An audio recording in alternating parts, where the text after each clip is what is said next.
I'm Brigantia Blackbird of Blackbird's Brew. Happy Friday and welcome to Wicca 202. This week's topic is Nurture Your Hearth. And this topic is deeply personal. It's a reminder that our spirituality and our craft are not separate to our daily lives. They add depth, layers, nuance. The mundane has magical aspects, and magic and spirituality have a corresponding mundane action. These are not separate things, they are interwoven, always present. The only question is whether or not we're using this understanding to our advantage or not. But no matter where you live, whether it's a studio apartment or you're in your forever home, that is your space, and it deserves to be treated as something that is holy and sacred. Over the past 100 years, people in general have become more and more rootless, particularly in this country. Homes are treated more as investments or just a place where you crash, you sleep, and the rest of your life takes place outside of the dwelling.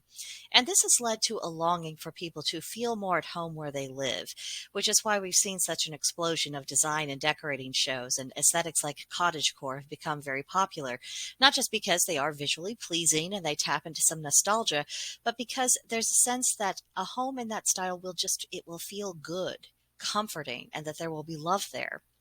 Now, we all understand that material objects cannot in and of themselves create happiness. What's missing from the modern approach to creating a home is the spiritual component. As practitioners, we have ample cause to attend to the spiritual aspects of homemaking. Not only is it an opportunity for us to practice our skills, but it actively cultivates our bonds with our spouse, children, our ancestors, the house spirit, the land spirits, and the gods themselves. It is no small thing.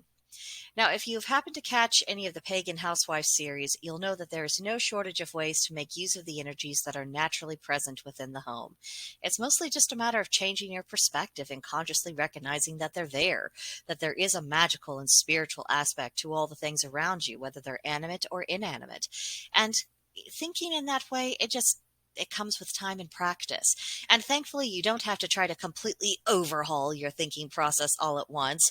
And I would not recommend that as a strategy. Lasting, meaningful change is usually the result of small, consistent efforts that build up over time. I mean, the huge dramatic change and the big reveal, it's a huge adrenaline rush, but rarely do people keep up that standard. So please feel free to start small. It could be something as simple as reminding yourself that when you're sweeping your floor, you're not just removing the dust and the dirt. You are also moving out the stagnant energy. And pay attention to how you feel and the atmosphere of the house and the mood of the other members of the household after you put a little bit of energy into this. Visualize yourself pushing out that stagnant energy along with the physical dust. Once you can notice the results, that will help propel you forward. You'll begin thinking that as you go around the normal routine of housework that, there is more than just the mundane and the surface level to what you're doing. And this process also makes cleaning a lot less dreary. So that's a benefit in and of itself. But you'll also observe that some elemental energies will be more prominent in certain rooms rather than others. And you might feel inclined to use different colors in different rooms depending on that room's purpose. You would want restful colors for the bedroom, energetic colors for your kitchen perhaps, cleansing colors for the laundry and bathroom. It's about understanding the nature of the space and cultivating an atmosphere that is conducive for the purpose of that space. And of course, you will also want to use magic to safeguard your home for the same reason why you lock your doors. And this kind of home protection, it doesn't have to be complicated. There's a lot of different techniques out there, but even the classic and the simple step of salting the tops of exterior doors and windows is sometimes all that you will actually need. And always remember, it's not the complexity of the spell. It's the amount of energy and focus you put into it that will determine its strength and effectiveness.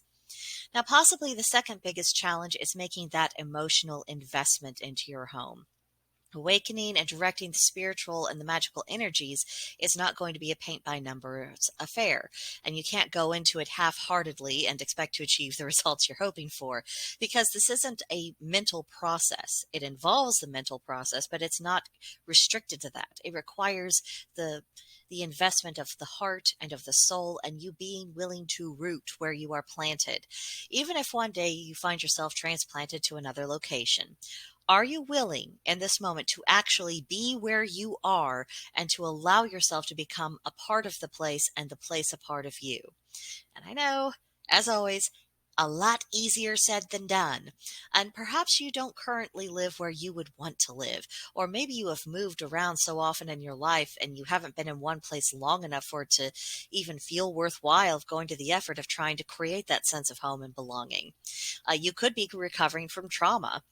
Maybe you had an experience that just shattered your sense of security, and you're not feeling ready to take the risk and to open up emotionally, even if it's only to rebuild a nest where you can heal.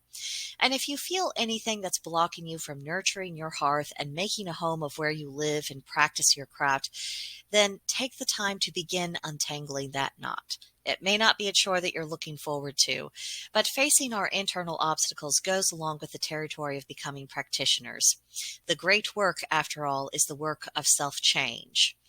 It also helps us think about the rewards versus the risks. Yes, dealing with our inner demons isn't exactly fun, but when we deprive anything that's blocking our power of anything that's blocking us of our power, and then we are taking that power away from it. Not only have we taken a step forward psychologically, but we have also enabled our personal energy to flow more freely, be more healthy, and that enhances our abilities to wield magic. And this means we can make where we live not just a home, but a spiritual haven, a strong base of operations, and a stronghold. If we don't nurture the hearth, we are depriving ourselves of an immense advantage.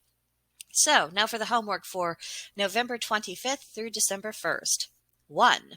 How do you treat your home? What do you do well? And where can you stand to improve? 2. Do you have a place set aside as the spiritual center of your home? If so, where and why did you choose that place? If not, where do you think the best spot would be? And 3. Brainstorm and journal what you think would be the best and most practical ways for you to nurture the magic and spirit of your household. And that's what we have for this week. December, we will be moving on to other things, so I hope you'll be back for that. In the meantime, if you have comments, questions, concerns, please make me aware of them in the comments section, or even better, come join the Gilded group. There's a link to join us in the description box below. You would be very welcome, and if you are wanting to interact with other experienced practitioners, some of whom have a slightly different take from me, that's where you will find them and where you could pick everyone's brains and start forming your own impressions about the craft. So hope to see you soon. But that will do it for this video, and I will see you next time. Bye.